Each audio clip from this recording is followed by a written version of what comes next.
দয়াময় আজ বুঝিনি তোমায়, আজ বুঝিনি তোমায়, আজ বুঝিনি তোমায়।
ঠাকুর একনিষ্ঠ ভক্ত ছিলেন শচীন সরকার। তার জীবিকা ছিল চাষবাস। একদিন জমিতে চাষ করবার সময় তাকে একটি গোখ্য সাপ কামড়ায়। সঙ্গে সঙ্গে তিনি চিৎকার করে ওঠেন। তার চিৎকার শুনে আশেপাশের লোকেরা তাকে উপরে তুলে আনলেন। ওদিকে ওনার বাড়িতে খবর দেওয়া হয়। খবর পেয়ে শচীন সরকার দাদার স্ত্রী আসলেন। আশেপাশের লোকেরা তাকে হাসপাতালে নিয়ে যাওয়ার জন্য ব্যস্ত হয়ে পড়লেন। এই শুনে শচীন দাদা তার স্ত্রীকে বললেন, যে যাই বলুক, তুই আমায় হাসপাতালে নিয়ে যাবি না। তোকে আমার দিব্যি দিলাম, তুই শুধু মহাষ্টমী মহাযজ্ঞের বিভূতি লাগিয়ে যা ওই ক্ষত জায়গায়। দেখতে দেখতে শচীন দাদার সারা শরীর নীল হয়ে গেল। সবাই বললেন, ওনাকে হাসপাতালে নিয়ে চলো, এখনো বাঁচার আশা আছে। কিন্তু ওনার স্ত্রী কারোর কথা রাজি হলেন না। কেবল ক্ষত জায়গায় বিভূতি লাগাতে থাকলেন আর ইষ্ট মন্ত্র জপ করে চলেছেন। সারাদিন চলে গেল এইভাবে। হঠাৎই আস্তে আস্তে শচীন সরকার দাদার জ্ঞান ফিরে এলো। উনি বিষমুক্ত হয়ে বেঁচে উঠলেন। আর এই দেখে উপস্থিত সকলে শ্রী শ্রী গুরু মহারাজের জয়ধ্বনি করে উঠলেন। শ্রী শ্রী গুরু মহারাজ জিও কি, শ্রী শ্রী গুরু মহারাজ জিও কি, শ্রী শ্রী গুরু মহারাজ জিও কি।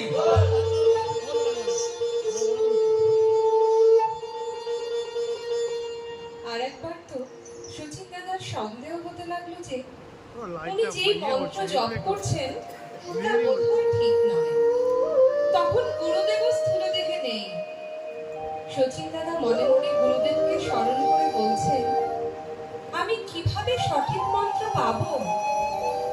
হঠাৎ একজন বিশেষ ভক্ত শচীন দাদাকে বললেন, শচীন দা, আমি গুরুদেবের কাছে শুনেছি দিন রাত্রি হবিষ্যি করলে গুরুদেব এসে স্বয়ং নাম দিয়ে যান। এই কথা শুনে শচীন দাদাও সেই মতো হবিষ্যি শুরু করলেন।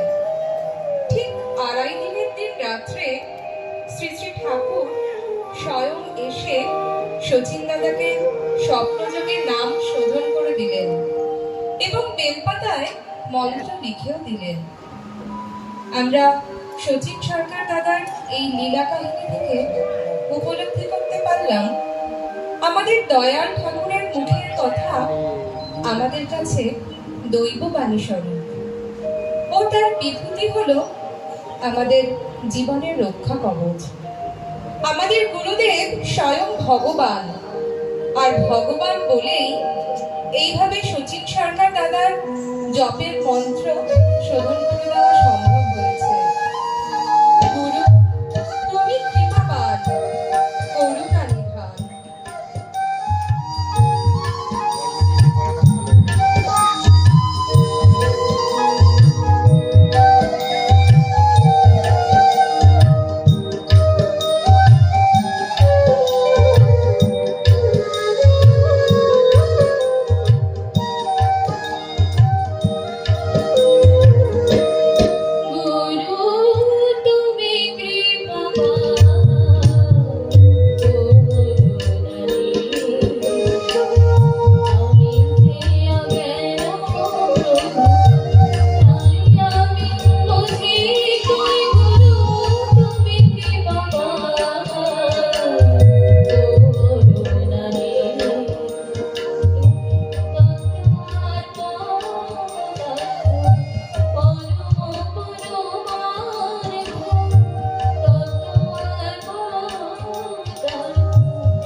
তখন ঠাকুর অবস্থান করছে বিশ্বমতী দাদার বাড়িতে।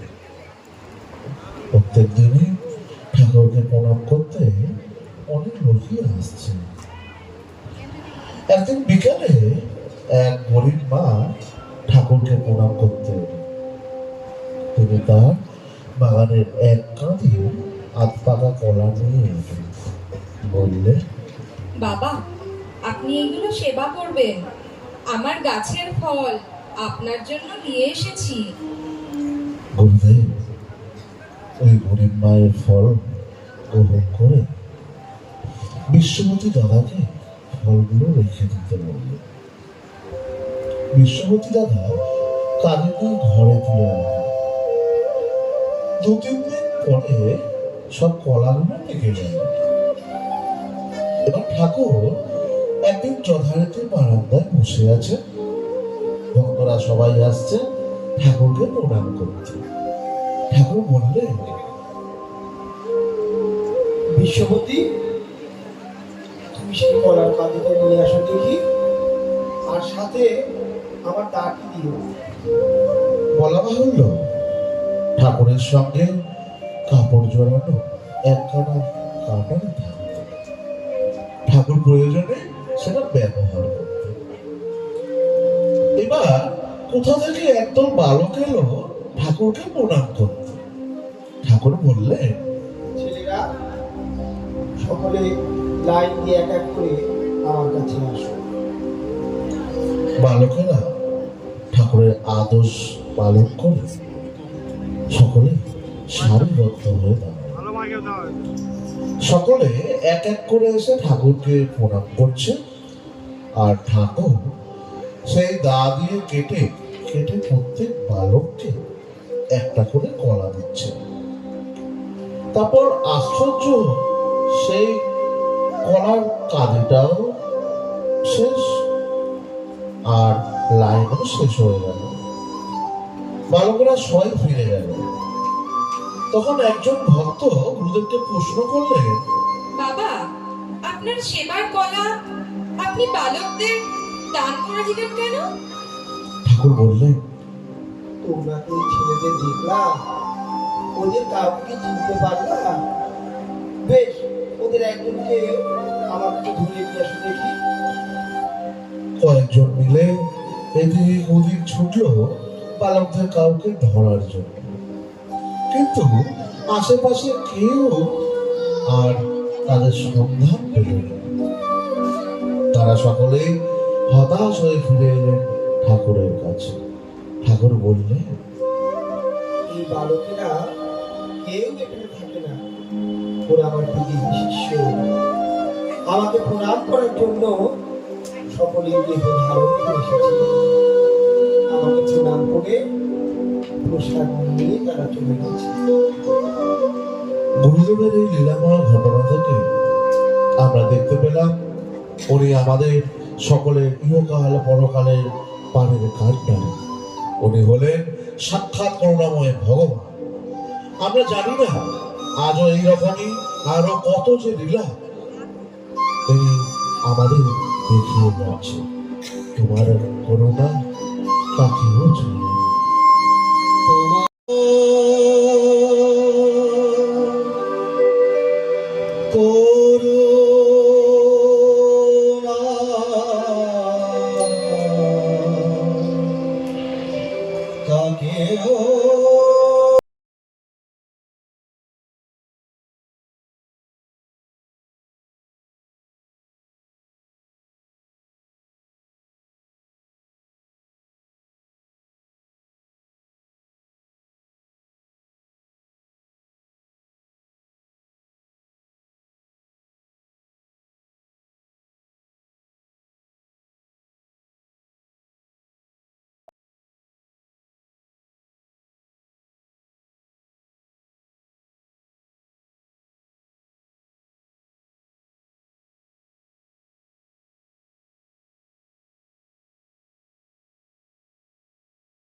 প্রভু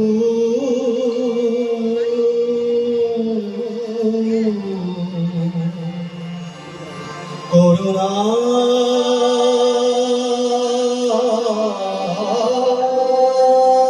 নিধি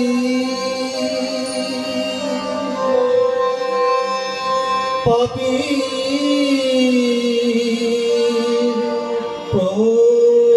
আমি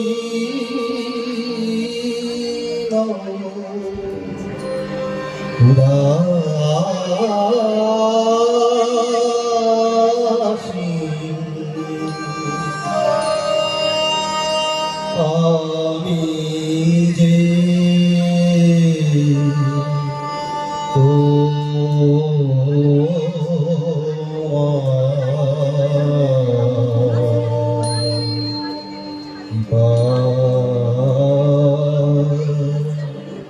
ভিখারি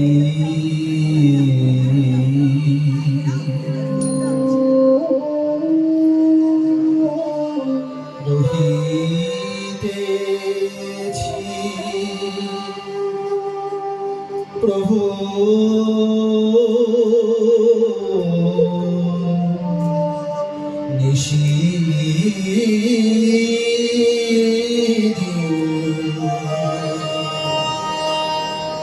আমি যে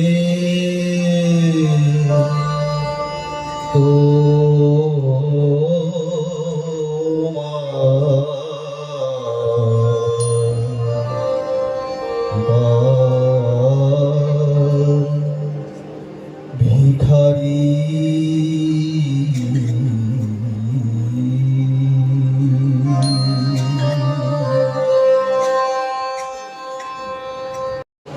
বাংলাদেশের কাউখালী কেন্দ্রীয় আশ্রমে কাউখালী কেন্দ্রীয় আশ্রমের কাছে এক প্রতিপত্তিশালী মুসলমান ভক্ত থাকতেন। তিনি মাঝে মাঝে আশ্রমে আসতেন। তার ছিল পেটের রোগ। অনেকদিন ধরে পেটের ব্যথায় ভুগছিলেন।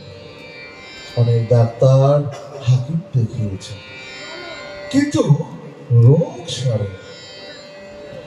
তিনি একদিন আশ্রমে এসে দেখেন ভক্তরা ব্রহ্মচারী গোসাইয়ের শ্রী পাদুকা স্থানের চরণামৃত শিশুতে ভরে নিয়ে যাচ্ছে।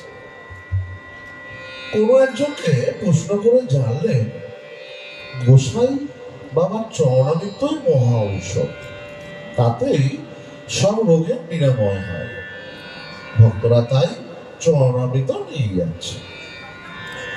তবে কিনা বিশ্বাস চাই। কৌতূহল হয়ে ওই ভক্ত পূজারীকে জিজ্ঞাসা করলে, আমার পেটের ব্যামো আমিও ওই চরণামৃত খেলে সেরে যেতে পারি? পূজারী বললে, বিশ্বাস করে নিয়ে গিয়ে সেবা করে দেখুন না।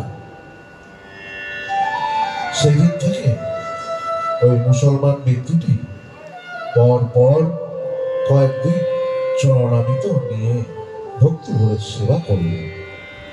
তার পেটের ব্যথা সেরে গেল।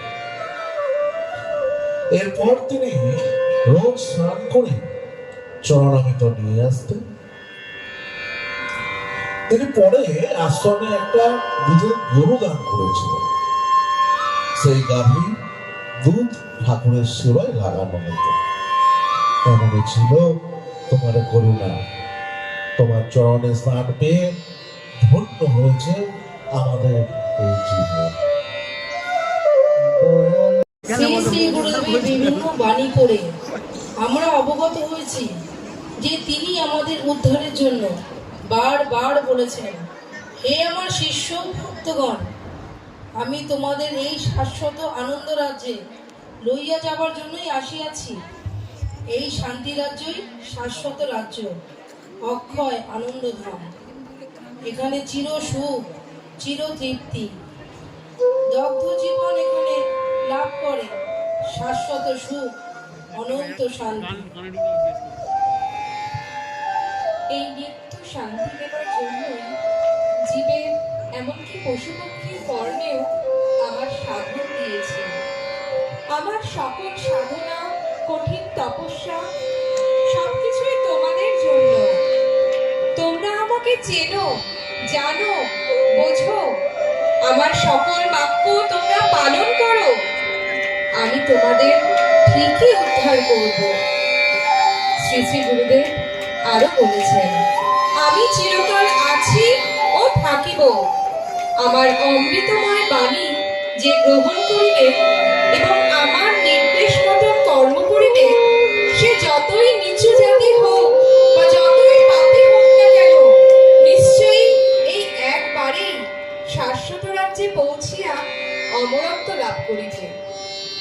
তাই মন চলো, পরম পুরুষের পাদস্পর্শে পবিত্র করা তীর্থস্থানে চলো, পূর্ণ প্রয়াগে, যেখানে যাইলে রয় না আত্মার ক্লেশ, রয় না অভাব অভিযোগ, পূর্ণ হয় মনের বাসনা।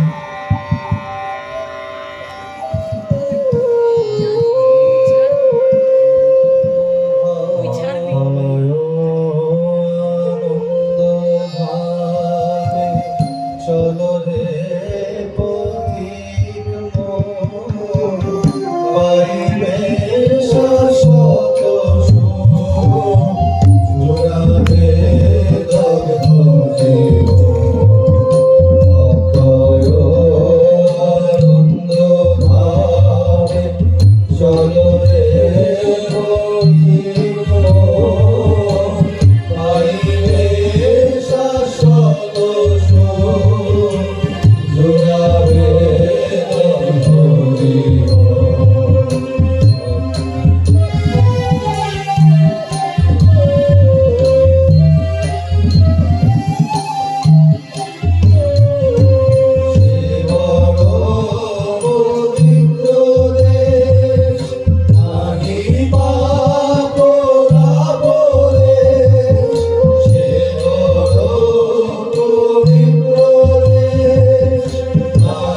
Bye.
আগলাইয়া রাখে।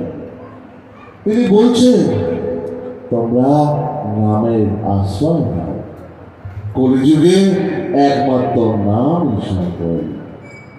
আমাদের অজ্ঞানতার জন্য আমরা বুঝতে পারি না যে এই জড় জাগত প্রতি পদক্ষেপে দুঃখ দুর্দশা পরিণত। এখানে প্রতি পদক্ষেপেই বিপদ, আর এই বিপদ থেকে উদ্ধারের একটাই পথ, সর্বক্ষণ হরে কৃষ্ণ মহামন্ত্র। এই নামে স্বয়ং ভগবান শ্রীকৃষ্ণ নৃত্য বাস করে। কিন্তু অজ্ঞানতার বশবর্তী হয়ে অল্প বুদ্ধি সম্পন্ন লোকেরা মনে করে নানা রকম জাগতিক প্রচেষ্টার দ্বারা প্রকৃতির প্রতিকূলতা নিরসন করে তারা সুখী হবে। তারা জানে না এই জড় জগতে কোনো জীবী জন্ম মৃত্যু জরা ব্যাধি আদি ক্লেশের থেকে রেহাই পেতে পারে। মৃত্যু জরা ব্যাধি থেকে মুক্তির একমাত্র পথ হরে কৃষ্ণ মহামন্ত্র জপ। আসুন ভক্তমণ্ডলী, আমরা সবাই একত্রিত হয়ে এই হরে কৃষ্ণ মহামন্ত্র জপ করি এবং জনজাগতিক যন্ত্রণা থেকে চিরতরে মুক্তি লাভ করি।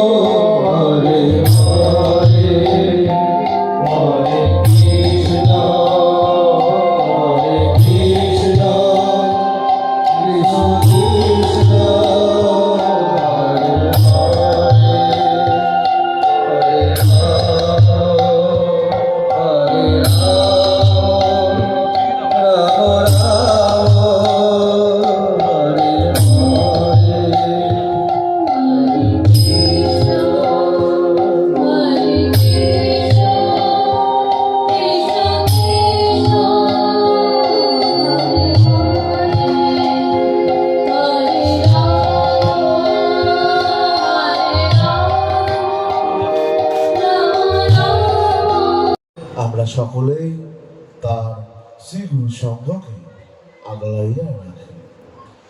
তিনি বলছেন, তোমরা নামের আশ্রয় নাও, কলিযুগে একমাত্র নাম সম্পদ। আমাদের অজ্ঞানতার জন্য আমরা বুঝতে পারি না যে এই জড় জাগত প্রতি পদক্ষেপে দুঃখ দুর্দশা পরিণত। এখানে প্রতি পদক্ষেপেই বিপদ, আর এই বিপদ থেকে উদ্ধারের একটাই পথ, সর্বক্ষণ হরে কৃষ্ণ মহামন্ত্র জপ। এই নামে স্বয়ং ভগবান শ্রীকৃষ্ণ নিত্য বাস করে। কিন্তু অজ্ঞানতার বশবর্তী হয়ে অল্প বুদ্ধি সম্পন্ন লোকেরা মনে করে নানা রকম জাগতিক প্রচেষ্টার দ্বারা প্রকৃতির প্রতিকূলতা নিরসন করে তারা সুখী হবে। তারা জানে না এই জড় জগতে কোনো জীবী জন্ম মৃত্যু জরা ব্যাধি আদি ক্লেশের থেকে রেহাই পেতে পারে না। মৃত্যু জরা ব্যাধি থেকে মুক্তির একমাত্র পথ হরে কৃষ্ণ মহামন্ত্র জপ। আসুন ভক্তমণ্ডলী, আমরা সবাই একত্রিত হয়ে এই হরে কৃষ্ণ মহামন্ত্র জপ করি এবং জড়জাগতিক যন্ত্রণা থেকে চিরতরে মুক্তি লাভ করি।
এখানে সমাপ্ত করছি।